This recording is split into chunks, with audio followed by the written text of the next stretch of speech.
Resident Evil is more than just a video game. What started as a blockbuster game eventually became a multimedia empire, spanning across movies, TV, comic books, and even a stage play. But Resident Evil's journey from console to big screen wasn't easy. In 1998, horror titan George A. Romero nearly brought the video game to live action. But just when it seemed like the creator of the modern zombie and the series that brought new life to the undead were about to collide, the project vanished. But what happened? And what would have been made? This is the story of George Romero's unmade Resident Evil movie. From its roots, to its script, to its ultimate cancellation that changed the course of Resident Evil history.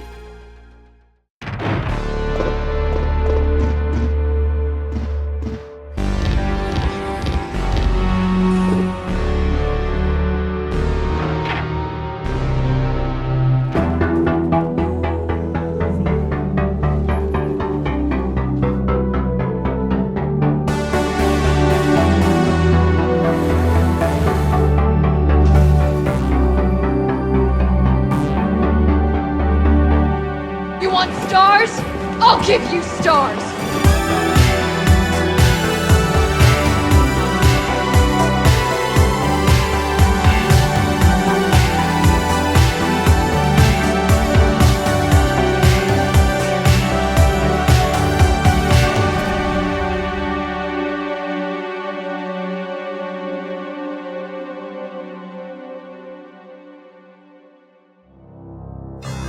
The roots of Resident Evil and every modern zombie story can be traced back to 1968 and the debut of George A. Romero's Night of the Living Dead. A small indie production, Night was Romero's attempt to transition out of TV commercials and industrial films and into his dream of being a feature film director. The result was a movie that not only turned Romero into a horror icon, but also defined the modern idea of the zombie, changing it from voodoo-entranced living being to undead flesh eater. A decade later, Romero's Dawn of the Dead fully solidified the rules and social commentary of the zombie, kicking off a wave of imitators, and eventually Romero's third part of his Dead trilogy, Day of the Dead, in 1985. As I've previously discussed, Romero's zombie movies and the plethora of films it influenced directly inspired the original Resident Evil, with Resident Evil 2 in 1998 being even closer to Romero's societal collapse tale, with its story of Raccoon City's outbreak and destruction. But Capcom's intentions of exploding the world of RE began earlier than that sequel. The mega success of the original Resident Evil attracted the attention of Constantin Films, who purchased the film rights in December 1996, just 9 months after the original hit the PlayStation, with the plan to start filming by the end of 1997. Constantin originally envisioned their adaptation to be a small-budget production, with the hopes of box office success bringing financing for a much larger Part 2. But while the studio hired Alan B. McElroy, fresh off writing the Spawn movie and previously writing an unmade version of Halloween 4, they chose not to move forward with his script, which adapted the original game with some changes, like Barry being an imposter, Wesker recruiting a ragtag team instead of already being part of the Elite Stars group, and Wesker eventually being turned into the final boss Tyrant. The release of Resident Evil 2 at the beginning of 1998 also pushed the studio to move in a different direction from McElroy's script, but more importantly, it brought Romero into the orbit of Resident Evil. Side note, early copies of RE2 came with a sticker announcing a contest to be part of the upcoming movie. Capcom were dead set on bringing Resident Evil to the big screen, even without a final script or production date. The 1990s were rough for Romero. Despite past successes, Romero's lack of box office returns and poor studio cooperation, Day of the Dead had to be drastically cut to fit its small budget, slowly made it harder and harder for the zombie maestro to get a new movie made. In the 90s, the zombie was passé on film, and Romero only managed to get 2 feature films and a short made, all done by 1994. Soon, Capcom came calling, as they neared the release of Resident Evil 2 and wanted to make a splash for the marketing of their now launching franchise. The result was a commercial that lasted less than a minute, cost more than $1 million to produce, and was only aired in Japan due to then up-and-coming actor Brad Renfro's contract to play Leon Kennedy. Still, Capcom's Kaiji Inafune, who produced the commercial, and Constantin were so happy with Romero's work that they hired him to write a new draft, in the hopes of having the man who created the zombie bring his modern heir to life on film. And the first draft, co-written with production partner Peter Grunwald, was submitted on October 7th, 1998. Okay, enough with the background. Let's get on to the movie. Romero's original draft opens with a camera feed of a laboratory, and our first glimpse of a zombie eating something, imitating the series' first ever encounter with one, before the title appears. Afterward, we're introduced to Chris Redfield, a Mohawk animal tracker, and Jill Valentine, who's in a relationship with him. With the couple in bed, we see that they haven't been together long, but are becoming vulnerable with one another. It soon becomes clear that there's some sort of beast roaming the countryside, and that Jill is the only one of the two who is a member of STARS. Here, a covert operative group instead of a Special Forces police division. I've always been afraid of living alone. I've always had people talking at me, knowing they could wind me up and I'd do whatever they wanted. It's only about 10 minutes into the movie until Jill and her STARS Bravo team are called into action in the Archaic Forest and arrive at the mansion, only to be immediately attacked by what we'll eventually find out are the classic zombie dogs. It's a mishmash of the original game's cinematic intro and the fate that befalls its own Bravo team. Except here, Albert Wesker isn't with Jill. He's supervising the operation with Barry Burton. Meanwhile, Raccoon City begins its evacuation under the excuse of a military crash carrying heavy weaponry, with Chris slipping away in search of answers. Soon, an attack on Chris's farm and the death of his longtime friend and animals. Descriptions of guts hanging out of a horse illustrate Romero's embrace of gore here, brings Chris to the mansion just as Wesker's squad of helicopters arrive.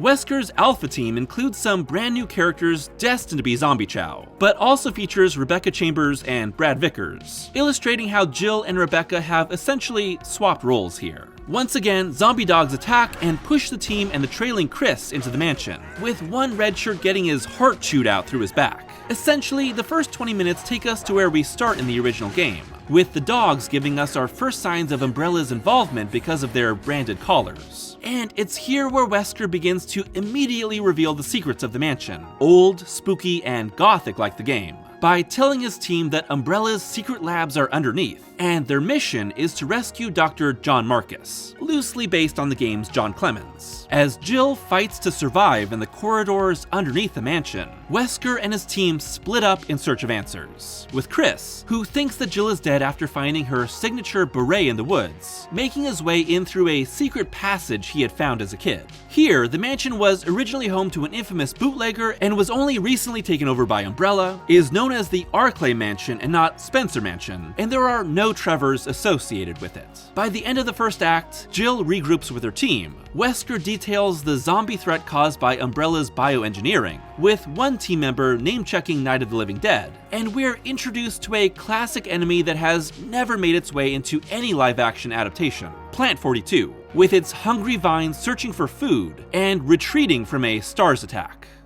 As you can already tell, Romero's script was working off the original game's story, but with several tweaks. Wesker is a much bigger character here, having as much or maybe more screen time than Jill and Chris. There's also more time spent outside the mansion, establishing character relationships and Raccoon City before moving inside its walls. Once inside, we're completely cut off from the outside world, with Romero's script detailing, though it's still morning, the windows are sealed over. No sunshine can enter. From this point on, there will be no indication of time, except as shown on clocks. A sense of dread takes hold of us as... It may not surprise you to learn that the then 58-year-old Romero was not a gamer. So, to better understand the game he was meant to adapt, the creator had an assistant play the original Resident Evil, and then watched a recording of it. In later years, Romero would be interviewed about his unmade vision for RE, with the director telling Fangoria, "I wanted it to be like the game and maybe visually like Day of the Dead, darker and confined.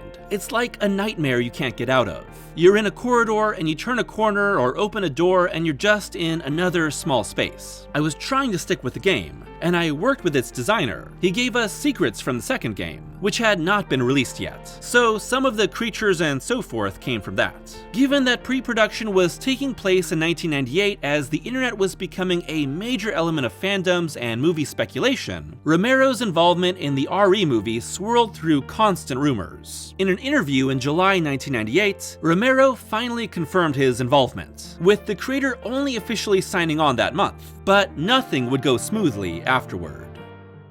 At the start of Act 2, Chris arrives at the underground lab, finally encountering Alpha Team and the still-alive Jill, and dropping into a shark tank that adapts our game encounter with Neptune and his zombie shark brethren. After saving Chris from an underwater confrontation by breaking the glass and blowing the sea life away, the group finds a zombified Dr. Marcus, forcing them to travel deeper in search of the T-virus, which is only named near the end, Antidote. The journey highlights a more personal side to several characters, including a tension between Chris and Jill over romance and responsibility, Barry and Wesker's decades of friendship, and a suspicious wound on Vickers' leg. The team crawls through the ceiling to stay away from the zombies, but not without incident. One death in particular, of squad member Fox, is pretty gruesome, bitten over and over by a zombie and blowing his own brains out instead of turning. And by the halfway point, Wesker is revealed to be the true antagonist with deeper ties to Umbrella, mostly shown through a mysterious, cigar-chomping man on the phone named Holden, forcing the team to go on by wearing a dead man switch that will blow up the mansion with them in it if he dies. Slowly, the mansion transitions from spooky home to industrial laboratory to high-tech death trap, with a laser, fire, and acid-spewing room creating more death and mayhem when zombies are thrown into the mix. One of the major differences here is that Chris and Wesker are basically rivals for the entire story. And even though Wesker is more of a mentally unstable subordinate than a conniving schemer, their conflict, with Jill caught in the middle, is where Romero pulls his drama from. Then again, Jill's always been my favorite character, so making Jill someone who is ultimately pushed and pulled by the men in her life is not a development I love. An attack by Plant 42 breaks apart the duct our characters are traveling through, splitting them into two groups. One, with Chris and Rebecca, is forced to fight the monstrous plant, and the other, with Jill and Wesker, head further down, pursued by something else. What would Romero's RE movie have looked like? While his commercial may not have directly reflected his sensibilities for a feature film, it can show us how closely the movie might have aesthetically matched the game. Renfro's Leon and Adrian France's Claire are dressed as close as possible to their video game models, complete with primary colors. The zombies, created by cult favorite visual effects artist Screamin' Mad George, are your classic pale, dried out undead. And while they lack the insane viscera of something like Tom Savini's work on Day of the Dead, I think that's understandable for a TV commercial. Of course, there's a difference between directly advertising a game and adapting a work into a feature film. Still, the scale and sense of fun evident in less than a minute is kinda contagious. If Romero's adaptation would have kept this sense of action and more colorful horror, it could have been extremely memorable. Romero's first description of a zombie is filled with gore. The man turns his head, slowly, to look up toward the voice. There's nothing left of his face. Raw tissue seeps odd-colored fluids. A single eyeball is nested tenuously in the ooze. Something like a mouth, recognizable only because of its position, opens and groans. I would never call Romero's movies the most visually stunning films, but they're filled with unforgettable images. His script here is also much bigger than most of his movies, and would require massive new sets, something that Romero struggled to get for movies like Day of the Dead. With enough budget, this could have looked awesome. Act 3 opens with Plant 42's attack, quickly sucking all of the blood out of another red shirt before Chris almost instantly electrocutes it to death, in a somewhat anticlimactic showdown. I mean, not as anticlimactic as using V-Jolt, but that's just playing smart. Suddenly, Yawn, the giant snake, attacks in the same room, swallowing another side character. And in another scene that would easily give the film an R rating alone and jack up the budget, Chris cuts Yawn's stomach open to free the squad member inside, with the half-digested but still alive man using his grenades to blow up the snake. Plant 42 and Yawn are given too little screen time, but I think their inclusion here is really cool, given they have never been brought to live action. placing them in the same scene is a fun way of giving our heroes a big challenge. Meanwhile, Jill and Wesker's group encounter a pack of hunters, with Romero making them more ape-like and able to crawl along the ceiling. Again, another classic RE monster never brought to live action, and something that aligns this unmade horror script closer with the games in ways that the live-action movies have never done. These hunters also have a metal skeleton, forcing the squad to destroy their joints to immobilize them, as they claim another victim until they're saved by Ada Wong. Here, a not undercover Umbrella scientist. Ada reveals Umbrella's creation of BOWs, and how the mix of T-Virus outbreak and the unleashing of these living weapons has resulted in the complete chaos our heroes are fighting through. The remaining characters all make their way to the deepest lab in search of the antidote for the rampaging infection, as well as for Vickers, who reveals that he was cut by a shark's tooth. Only for Wesker to reveal that his true goal was Data on the Tyrant, who stands frozen in a tank, and that the antidote never existed. A standoff, and Jill briefly pretending to join Wesker's side, allows the heroine to snatch the kill switch off him, initiating a classic 15-minute countdown until the mansion blows up. Among the chaos, a newly zombified Vickers, poor guy will never catch a break in any medium, and a freed tyrant start killing off everyone who isn't a major game character. Barry locks Wesker in the lab with him to make a final stand against the tyrant, as the rest of the group makes a run for it, and Chris clunkily tries to make sense of the movie's title, telling Ada, "They lied to you. They lied to Marcus. They made you believe you were doing a good thing when it wasn't good at all. It was evil. The kind of evil that resides in all of us. Do you get it? Makes us greedy, uncaring. The kind of evil that will wipe us out in the end, unless we stand up against it." The heroes manage to escape a growing horde of zombies while Wesker makes his final betrayal of Barry, killing him and letting the tyrant eat his former friend to buy time, and download a copy of the T-Virus. Onto floppy disk, obviously. This is 1998, dude. But Wesker's final escape is stopped when he's impaled by the monster's extendo claws, with his head sliced off by the giant doors he jammed his way through, allowing the big brute to fully escape the lab. The survivors' escape continues, with our last red shirt killed by a combination of crows, hunter, and tyrant. Romero's script climaxes much like the game with a final fight against the tyrant, now outside the mansion walls, as Chris and Jill use a Stinger rocket launcher to destroy the exposed heart of the BOW. Chris, Jill, Ada, and Rebecca escape on a Star's helicopter as the mansion explodes, with the explosion so big that it burns through Raccoon City in an ending that combines the finale of RE1 and the then unreleased RE3. But Romero ends his film on an ambiguous note, with the zombies that have made their way into the evacuated town still standing, not vaporized from the explosion's debris. The dead still walk.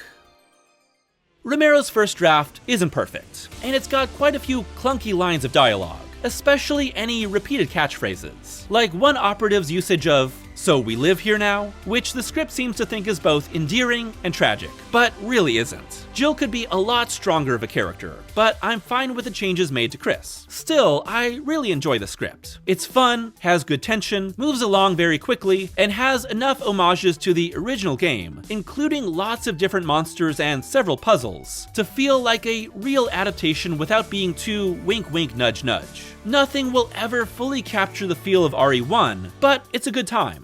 Romero's first draft was written in 6 weeks, but when the director turned it in, Constantin producers were unhappy and requested a rewrite. Cue months of rewrites, and growing word of trouble with the production. By May of 1999, Romero was asked again about the status of his movie and responded, "It's just been a mess. I did a bunch of drafts of the script, and, you know, the same Hollywood story. I don't know if it's dead or what." Soon afterward, Capcom producer Yoshiki Okamoto was asked about Romero's status on the project, and bluntly responded, his script wasn't good, so Romero was fired. That's not entirely true. It's more like production cooled and they went their separate ways. And while there were still talks to have Romero direct someone else's script, he was fully gone from the production by the year 2000.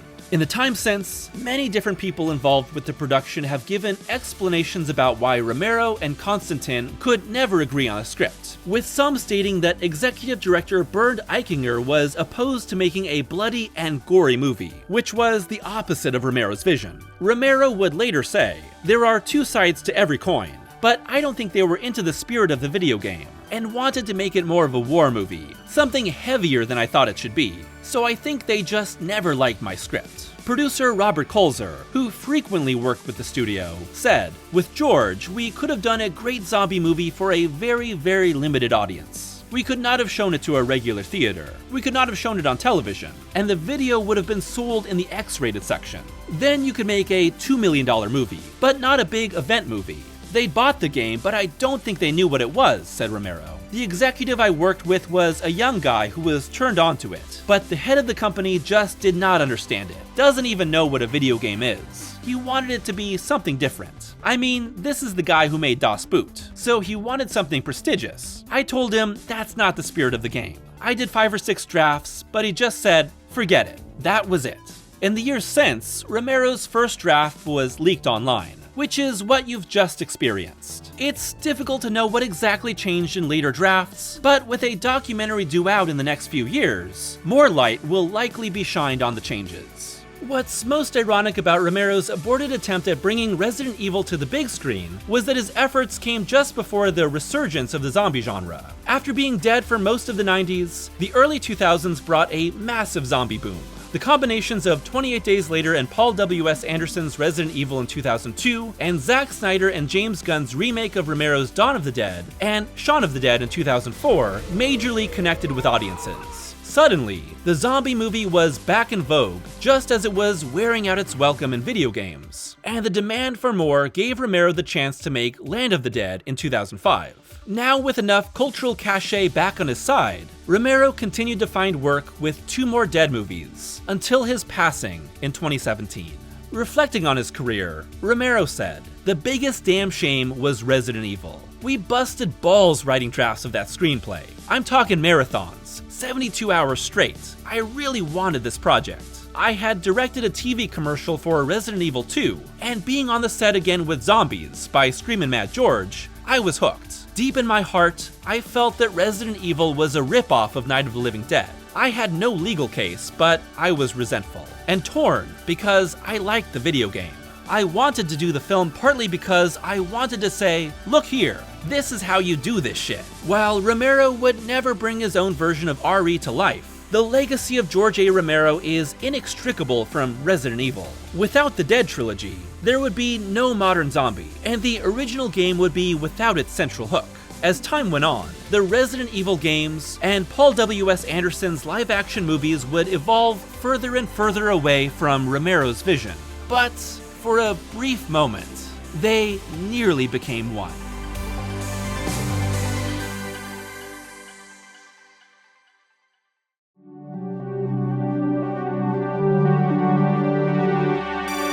Thanks for watching today's video, and happy Residecember Evil, everyone. This is the latest entry in our ongoing series, and a subject I wanted to cover even before I came up with this themed month.